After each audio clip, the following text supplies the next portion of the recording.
आणि गव्हाची पण असते. पण आपल्याकडे ऑप्शन आहेत काही नाहीये? आहेत. पण आपण आटा सोडतो आणि मैद्याचा यूज जादा करतो. त्यामुळं आपल्याला याचा प्रॉब्लेम यायला लागलाय. जरासे क्वेश्चन आहेत ना, मी नंतर सांगेन बरं का. ब्राऊन शुगरवर पण ब्राऊन शुगर जी असते ना, ती रॉ शुगर आहे. पण त्याच्या शुगर हा भाग म्हणजे मला खाली क्वेश्चन आलाय म्हणून सांगते. शुगर हा भाग बनवताना त्याच्यातलं कॅल्शियम, पोटॅशियम आणि मॅग्नेशियम हे जातच त्याच्याशिवाय त्याला साखर या फॉर्म मध्ये येत नाही. अजून रिफाईन करण्यासाठी अजून जी केमिकल्स टाकली जातात ते केमिकल्सचं प्रमाण त्याच्यामध्ये फक्त थोडस कमी आहे. नाहीतर ब्राऊन शुगर हेल्थला चांगली का?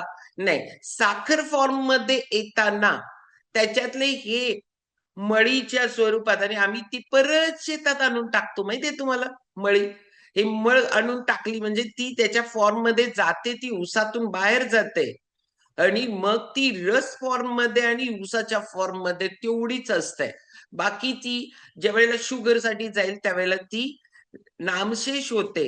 आणि पण हे जे मिनरल्स आहेत ना, हे को एन्झाईम्स आहेत आणि आपल्या बॉडीला को एन्झाईम्स तयार करायला विटामिनचं काम जे बॉडीमध्ये आहे त्याला ते मदत करत असतात आणि हे सगळं घालवतो. मी परवाच उदाहरण माझं सांगितलंय. एक कॅल्शियम मिनरल्स काय धुमाकूळ घालतो माहितीये का तुमच्या शरीरामध्ये? मग आपल्याला हे खूप महत्वाचं आहे. का टाळायला पाहिजे? कुठलं टाळायला पाहिजे? कुठलं ऍड करायला पाहिजे?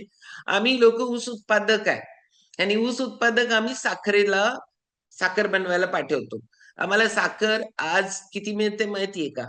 मला महिन्याला 36 किलो साखर मिळते आणि ती 8 काय 10 रुपये किलोने मिळते. मग असे मिळाल्यानंतर घरात साखरेचाच वापर जादा होणार ना. ओके. जादा वापर त्याचा होतो. मग तसं नाहीये.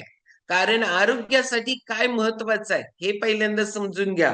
शेअर्सची साखर, रेशनची साखर असं म्हणून आपण त्याचा वापर करतो. पण शोधून आणायला पाहिजे. शोधला की सापडतं. मी गेली 30 वर्ष होऊन गेली की आम्ही सेंद्रियचाच वापर करायला